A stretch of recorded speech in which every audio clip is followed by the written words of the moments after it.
think they fail because they hit a wall. They think something dramatic happened.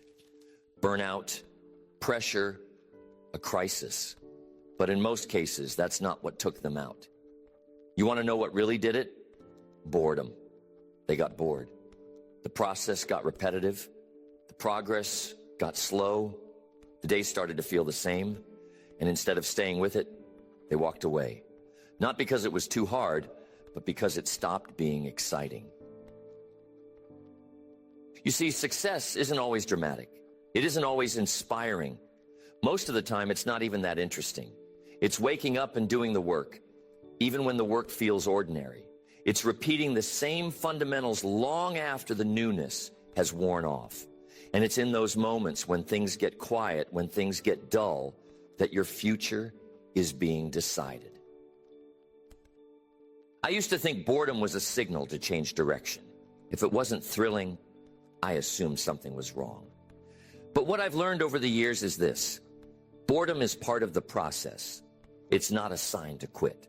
It's a sign you're doing it right. Because the real work, the lasting work, the kind of work that leads to something meaningful, that work is often repetitive. And how you handle that repetition, how you handle the quiet stretch between starting and succeeding, determines everything. The people who win aren't the ones who find shortcuts. They're not the ones chasing the next thing. They're the ones who can stay focused while everyone else is getting distracted. They're the ones who stick to the plan when it's no longer new. They master the basics and do them for years. While others jump from thing to thing, hoping to feel inspired again, they just keep building, quietly, consistently. So if you've been feeling stuck, if the work has started to feel stale, if the routine is starting to wear on you, good. That means you're in the right place. That means you're building something real. Just don't mistake boredom for failure. Don't let the quiet convince you to start over. Because how you handle boredom determines how far you go. Everyone wants success to feel exciting. They imagine progress looks like big breakthroughs, sudden momentum, visible results. But that's not how it works. Not most of the time. Real success? It's boring. It's quiet. It's often repetitive. It's doing the same small things every day, long after the mood to do them has passed. And that's why most people miss it. People start with energy. The first week of a new goal, they're all in. Reading books, writing lists, setting alarms, it feels good, but then the excitement fades. And what's left? Just the work, the routine, the ordinary. And that's where most people fall off. Not because they're not capable, but because they thought it was supposed to feel better. I used to think success meant always feeling inspired. I thought motivation was the engine. But what I've learned is this: motivation is the spark. Discipline is the engine. And discipline shows up when motivation leaves. Discipline is what gets you through the 37th day of doing the same task, with no audience, no fanfare, and no dopamine hit. Just you, the calendar, and a decision. Keep going or start over. That's why the boring work is the most valuable, because it's the part most people skip. They look for the next idea, the next system, the next high. They think the feeling will come back. But the winners, they don't wait to feel like it. They show up anyway. They embrace the boredom. They know that mastery lives on the other side of repetition. Think about the gym. The person who transforms their body isn't the one with the perfect program. It's the one who shows up when it's raining, the one who goes when it's inconvenient, the one who does the same lifts, the same stretches, and the same nutrition over and over while everyone else is looking for a shortcut. It's not sexy, but it works. Same with money. Saving, investing, budgeting, it's not exciting. In fact, it's dull, but that's exactly why it works. You automate it, you repeat it, and over time, the boring process builds wealth. Not overnight, but inevitably. Because the ones who win with money aren't the ones chasing flashy returns. They're the ones who stay consistent through the monotony. Same with learning, reading, studying, writing. It's not always fun. It's not always inspiring. But the person who shows up with a clear mind, sharp language, and deep insight didn't get that by watching highlight reels. They earned it during the quiet hours when the room was silent, the book was open, and there was no reward except another page turned. See, everyone loves the results. Everyone wants the outcome. But the ones who get there are the ones who can handle the process. And the process, most days, is boring. That's not a problem. That's the point. Because if you can keep going when it's dull, when it's routine, when it's quiet, then you're building something most people never will. So don't run from boredom. Recognize it. Expect it. Because once you learn to sit with boredom and keep going anyway, you unlock a power most people never tap into. Consistency. Not when it's easy, not when it's exciting, but when it's flat. When nothing's happening. That's the moment that separates those who succeed from those who start over again. Repetition is the gym for your future. It's where strength is built. It's where confidence is built. It's where mastery is built. But here's the catch. It only works if you stick with it. If you quit halfway, you don't get stronger. If you change direction every time it feels stale, you never compound the effort. Repetition isn't just what builds success. It's also the test. Most people don't lose because they lack talent. They lose because they lack patience. They put in the reps for a few days, maybe a few weeks. But when the results don't come fast enough, they shift gears. They chase a new method, a new idea, a new goal, and they start the whole process over again and again. Always busy, never building. You have to understand there's a gap between effort and evidence. You plant the seed and for a while it looks like nothing's happening. You keep watering, keep weeding, keep showing up. Still, nothing. But underneath the surface, something's forming. Roots are digging in. Foundations are taking shape. And then one day, it breaks through. One day it shows, but only for the ones who didn't give up while it was still underground. This is where boredom takes people out. They think the repetition means they're not growing. But repetition is how you grow. It's how you internalize the skills. It's how you build the mental wiring for better decisions. It's how you create instinct, not just knowledge. You don't become sharp by learning once. You become sharp by practicing it again and again until it's automatic. I've seen it in every area of life. People start a discipline with energy, reading, working out, saving money, studying. They feel strong for a few days, but then the emotion fades. And when the emotion fades, they assume the habit has lost its value. But that's the moment it's actually working. That's the moment when repetition starts building the muscle. If you stop there, you don't just lose momentum, you lose the benefit of everything you already did. And here's something important to remember. Repetition isn't supposed to feel exciting. It's supposed to feel familiar. That's the point. If it feels repetitive, it means it's sinking in. It means your mind and body are adjusting. It means you're becoming someone new. But most people take that feeling and misinterpret it. They think the routine is stale and that they need something fresh. No, they just need to keep going. You build strength by pushing through sameness. The weight only makes you stronger when you keep lifting it.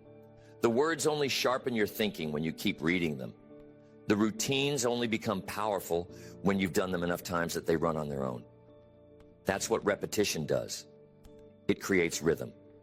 And once you have rhythm, you become consistent. And once you become consistent, you become dangerous. So here's the challenge. Stay with it. Whatever discipline you've been working on, don't change the plan just because it feels dry. That's part of the process. That's the part where the roots take hold. Stick with the reps. Keep showing up. Trust the pattern, because repetition will always reward you if you don't interrupt it. Discipline isn't built when everything feels new. It's not built when you're fired up or freshly inspired. Discipline is born in boredom, in the silence, in the stretch of time where nothing exciting is happening. Just the same action again and again with no one watching. That's where it shows up. And more importantly, that's where it's built. Anyone can be consistent when things are fresh. Anyone can show up when it's easy, when it feels good, when the rewards are obvious. But what happens when the novelty wears off? What happens when it starts to feel routine? That's where most people quietly disappear. They don't announce it. They just start skipping steps, lowering standards, delaying, and soon they're back at square one. I've come to believe boredom is one of the best tests in life because it doesn't shout, it whispers. It doesn't challenge your strength, it challenges your commitment. When boredom shows up, it asks you a simple question. Are you serious? Not emotional, not hyped. Serious. Because if you're serious, you'll stay with it even when it's not exciting. The best performers in any field don't rise to the top because they always feel motivated. They rise because they've trained themselves to show up, regardless of how it feels. They've learned to separate action from emotion. They've learned to stay locked in, even when the routine gets dull. That's discipline. Not the kind you talk about, but the kind you live. And boredom is where that kind of discipline is tested, because boredom strips away all the extras. There's no applause, no rush, just you in the process. Just the daily choice to either show up or back off, to either press on or start over. And every time you choose to keep going in that moment, you get stronger, even if it doesn't feel like it, especially when it doesn't feel like it. People say they're just not feeling it anymore. And the question is always the same. When did that become the requirement? Discipline isn't about feelings. It's about alignment. It's about deciding what matters and proving it. Not once, but every day. Especially on the days that feel dull, because that's when the foundation is set. Think about building a house. The foundation is the most repetitive part. Pouring concrete, smoothing it out, waiting for it to set. No decoration, no style, just structure. It's not exciting. But if you skip it, everything on top eventually cracks. And life works the same way. Skip the boring work and your results won't last, but build it strong and you can weather almost anything. So here's the shift. Stop running from boredom. Start recognizing it as the place where discipline grows. Every time you press through, you're not just finishing the task, you're training your identity. You're becoming someone who doesn't need a mood to do the right thing. And that's a powerful person. That's someone who builds momentum that actually sticks. If you want to know who you're becoming, pay attention to how you respond when things get boring. That moment right there is the real test. It's not dramatic. It's not loud, but it determines everything. Boredom doesn't just test your discipline, it tempts you to destroy it, and most people fall for it. The moment things get quiet, repetitive, familiar, they start thinking something's wrong. They assume they've hit a dead end. So what do? they quit, or they switch, or they lower the bar. And every time they do, they lose what they were building. Not because it wasn't working, but because they didn't recognize what boredom actually was. You see this all the time. Someone starts a new habit. They're fired up. They eat clean for 2 weeks, or they get up early for 10 straight days. Then one morning they wake up and it doesn't feel fun anymore. So they stop, or they tweak it, or they jump to something else. And they don't just lose the habit, they lose the momentum. They reset the entire process, and then they wonder why nothing sticks. That's the hidden cost of boredom. It whispers that something must not be working, when in reality, it's working perfectly. The bricks are being laid. The foundation is being set. But instead of continuing, people tear it down and try to build something new. They think they just need a change. But what they really need is consistency. What they really need is to stay put long enough for the results to appear. I've seen it in business. Someone builds a strategy, it starts working slowly, the numbers begin to improve, but then it stalls a little. Progress isn't exciting anymore, so they pivot. They chase something else, and just like that, they walk away from a system that was about to produce real results. They were inches away, but they let boredom convince them to turn back. I've seen it in relationships. Someone starts working on themselves. They build better habits. They communicate better, but it takes time. Growth is slow, and instead of staying the course, they drift back to old patterns. Not because the new way wasn't better, but because the old way was more comfortable. It was familiar. It didn't ask them to be consistent. You've got to understand, boredom isn't the enemy. It's the crossroads. It's the place where most people decide whether they're serious or just interested. The ones who quit at boredom, they keep restarting their lives, new goals, new habits, new direction, over and over, always beginning, never finishing. But the ones who push through, they build something that lasts. And there's another trap. Some people don't quit completely. They just lower their standards. They keep the habit, but they cut the corner. They stop aiming for excellence and settle for just enough. But here's the problem. Excellence only lives in the full effort. When you water it down, you lose the edge. And once the edge is gone, so is the growth. So don't respond to boredom by changing the plan. Respond by doubling down. Reinforce your standards. Tighten your discipline. Remind yourself why you started. The boring part is not the problem. It's the bridge. It's the stretch between now and the breakthrough. And if you can walk across it without checking out, without switching lanes, you'll get to where most people never reach. Every time you abandon something too early, you trade momentum for novelty. And novelty always feels good for a minute, but it never lasts. What lasts is consistency. What lasts is resilience. What lasts is the decision to keep going even when your feelings try to vote against it. So when boredom shows up, don't change everything. Don't walk away. Don't water it down. Just keep showing up, because that's what success is built on. And it's how most people lose it. Right at the moment, they were closer than they realized. If boredom is what knocks most people out, then learning how to stay steady through it is the real advantage. You can build that skill. You can train it just like anything else. Because the goal isn't to eliminate boredom, it's to outlast it, to keep moving when it shows up. And once you learn how to do that, you become someone most people can't compete with. So how do you do it?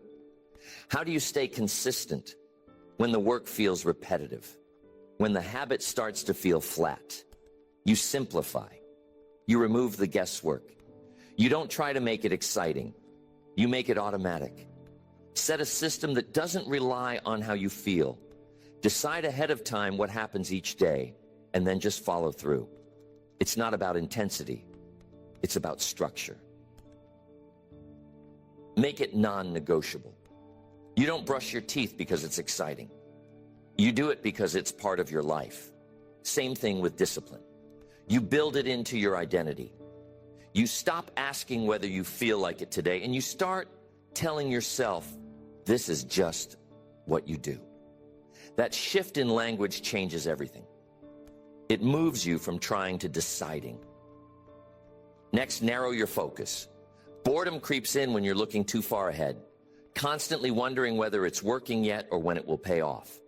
But consistency lives in today, in doing the thing that's right in front of you. So stop measuring everything. Start finishing what you said you'd do. Stop waiting for it to feel meaningful. Trust that it is, even if the results are still hiding. Now here's something else. Learn to anchor your habits to identity, not outcomes. Rather than focusing on saving a specific amount like $10,000, become someone who saves money every week. Instead of aiming to lose 30 pounds, become someone who trains daily. Goals can feel far away, but identity is something you live right now. And when your actions reflect who you believe you are, it becomes easier to stay the course. Add some friction to quitting. Make giving up inconvenient. If your goal is to write daily and you miss a day, fine. But don't miss two. That's the rule. Break the chain once and get right back to it. Protect your rhythm. Defend the habit. Because the longer you stay in motion, the stronger your identity becomes. And don't be afraid to adjust the environment. You don't need to change the goal. You just need to refresh the setting. Tidy your workspace. Change your routine slightly. Shift the time of day. Small tweaks can help keep your mind engaged without abandoning the discipline. You're not chasing novelty. You're maintaining energy. And maybe most important, keep a record. Track your effort. Write down your wins, not for praise, but for proof. When you see how far you've come, it reminds you that it's working, that the boring days are part of something bigger, that you're not just doing tasks, you're building something solid, something lasting. You don't need hype, you need rhythm. You don't need fireworks, you need follow-through. And once you train yourself to stay steady, regardless of the mood, you move into rare territory. Because now you've built the one skill that holds everything else together. Consistency in the absence of excitement. That's the difference. That's the edge. The ability to keep going when it doesn't feel magical anymore. And when you can do that, nothing can stop you. Boredom isn't a problem. It's a mirror. It shows you what you're really committed to. Anyone can start strong. Anyone can show up when it's new, when it's exciting, when it feels good. But the ones who finish, the ones who grow, succeed, transform, they're the ones who keep going when the thrill wears off. You don't need to love boredom, but you do need to respect it, because it's always part of the process. Every worthwhile pursuit will eventually feel repetitive. And in that moment, you've got a choice. Stay with it and let it compound, or jump to something new and start over again. And if you keep starting over, you'll always be a beginner. So what do? You train for boredom. You prepare for it. You expect it. And when it shows up, you don't flinch. You don't panic. You just keep going. Same time, same standard, same effort. And if you can do that day after day, long after the mood has passed, something powerful happens. You start to separate. You start to build the kind of consistency most people will never touch. Because that's what boredom really is. It's the filter. It's where most people stop. And if you can push through it, you've already beaten half the competition. You've already moved into rare territory. And the more you repeat, the stronger you get. Not just in skill, but in character. How you handle boredom determines everything. It determines whether your habits stick or fall apart, whether your goals turn into results or stay locked in a notebook, whether you grow stronger or stay stuck at the starting line. So show up again, one more time, even if it feels like nothing is happening, even if it's the same as yesterday, even if no one sees it. That's the work that matters most. And if you can keep doing that long enough, quietly enough, you'll wake up one day and realize you've built something no shortcut ever could.